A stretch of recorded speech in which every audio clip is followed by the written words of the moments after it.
Brendel, and today we are going to be showing the breakdown for our paycheck budget, which will explain how we separate out our monthly budget into our 2 paycheck periods.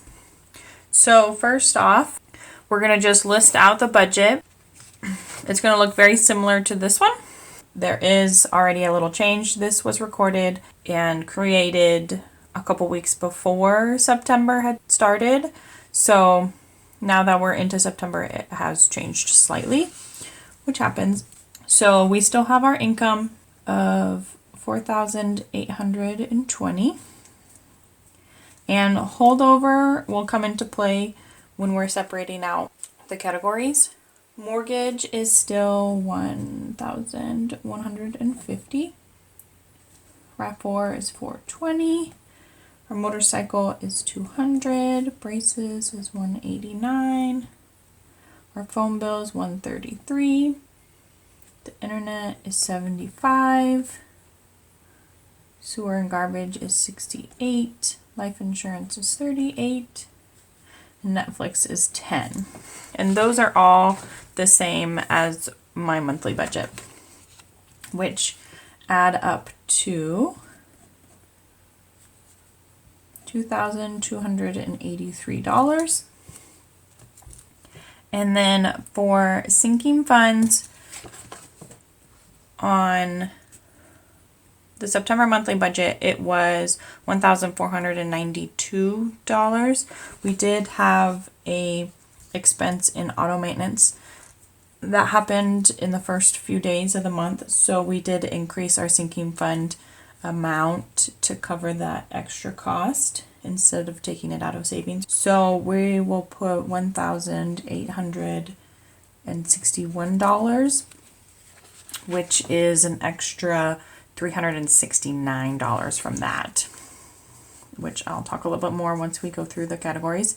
And then groceries, we still have at $520, and then restaurant is $75, which gives our total variable expenses at $2,456. And then our extra debt payment, if we're able to do that, is $81. And that is determined by taking our monthly income minus our fixed expenses and then minus our variable expenses is 81. So that's how much would be remaining in our income. And then our balance, because we do a zero-based balance, is 0. Matt and I get paid in the beginning of the month and then in the second half. Okay, so these are Matt and I's first paychecks of the month on the 2nd, and this month it was the 4th because of the Labor Day weekend. And then we get paid on the 17th and the 21st, so the second half of the month. And we use this paycheck, which would be about half of our monthly income, and then we use these paychecks for the second half. So for our income, we're just going to split it 50-50 for each half of the month. So we have $2,410 and $2,410 for each side. And then we're going to go down and we're going to see where these line up in the month and when we need to pay them, and that will determine where they go in each column. So if we look at mortgage, our mortgage is at the end of the month, so it will be on our second pay period.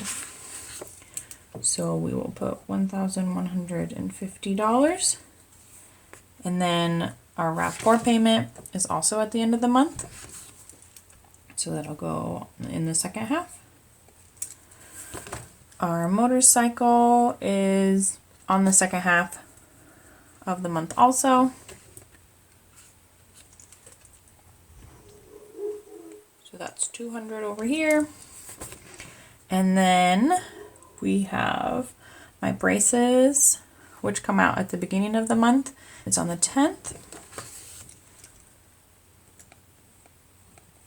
Our phone bill is at the end of the month as well.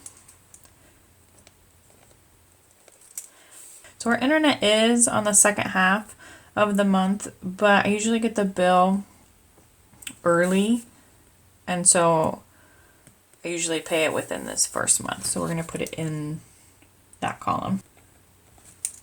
Our sewer and garbage is in the first half of the month. And life insurance and Netflix are both in the first half.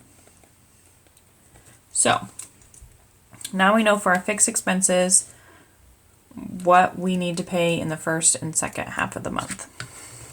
So we'll add up our fixed expenses that we have for the first half of the month, which we have 189 plus 75 plus 68 plus 38 plus 10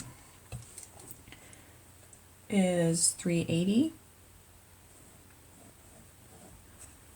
And then for sinking funds, what I'm going to do for the first half of the month is pull out the categories that I need for sure, and then the categories that can wait can then roll into the second half of the month. In the first few days, I had an oil change and my alignment was off on my car, which caused my tires to wear unevenly. So I needed to get new tires.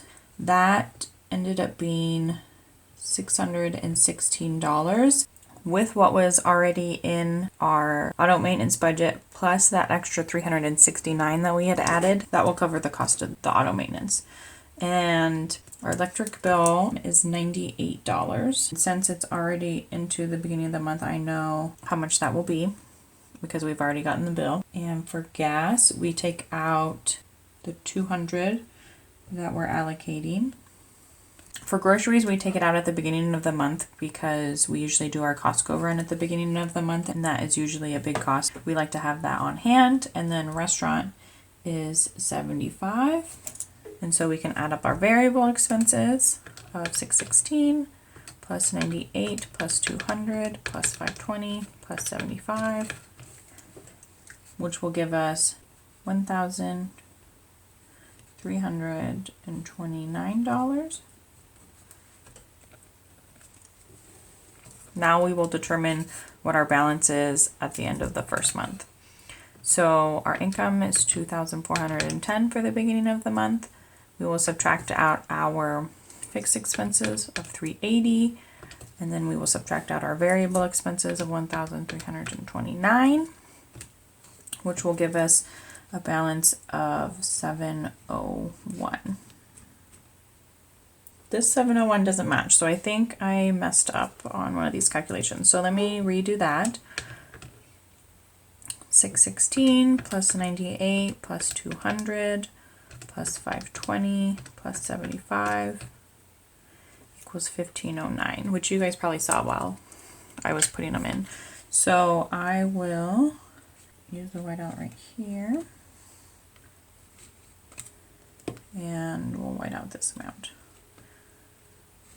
Okay, so our total for our variable expenses is actually 1509. Hopefully you guys can read that, which means our balance at the end would be our income minus our fixed expenses minus our variable income. Okay, that matches. So that will be $521 for rollover.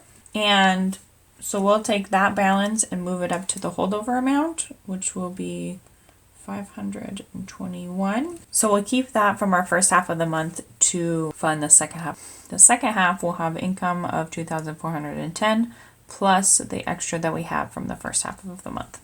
We're going to add these all up.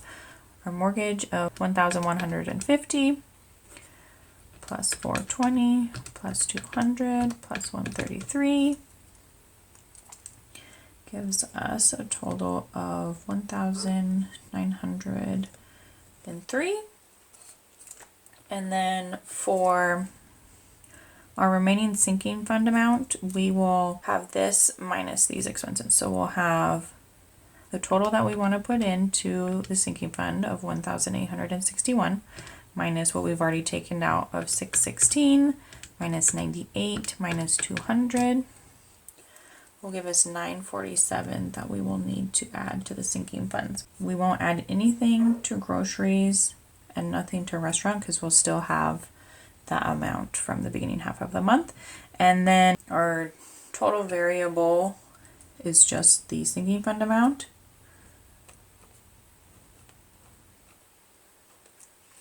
So if we take our income,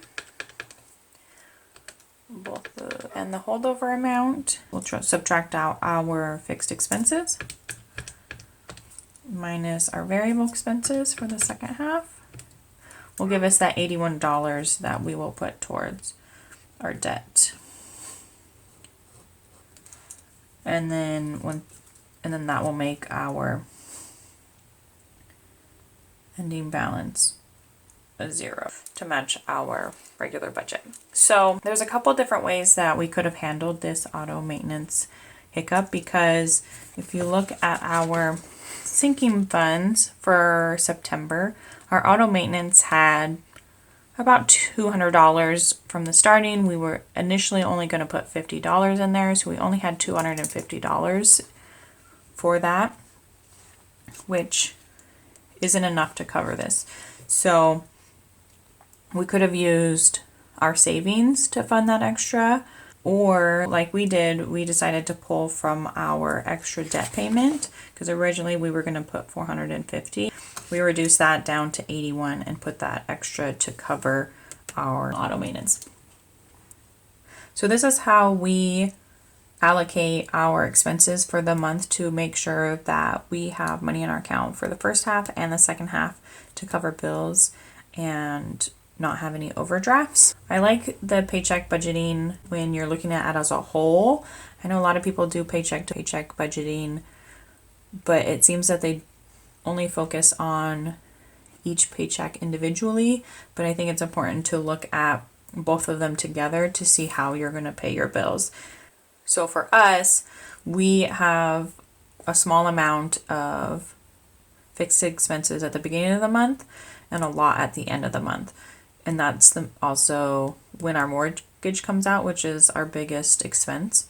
And that would leave not a lot of funds for anything else at the end of the month if we had spent all of our first paycheck and not thought about holding money over to cover the second half of the month. The other option I think you could do with paycheck budgeting, which is similar to this and still looking at it as a whole, is instead of doing the holdover amount like I do, the other option I think that would be beneficial would be to put it into a category that you know is a heavy expense in the second half of the month. So for us, mortgage is our biggest expense. So we could always split that and maybe do $500 here, or maybe that whole amount, $521 here, and then the remaining over here, so that it doesn't impact both paychecks as heavily. Or we could always take one of these other bills and pay them early in the month also. There's different options. So that's just how I think of it. I mean, everyone does it differently. And of course, personal finance is personal. Sometimes I do like to take ideas from other people. So I hope maybe you guys have some that you can give me and you take something away from this and it might help you as well. I hope you enjoyed, and I appreciate you guys all for watching, and I will see you next time. Bye!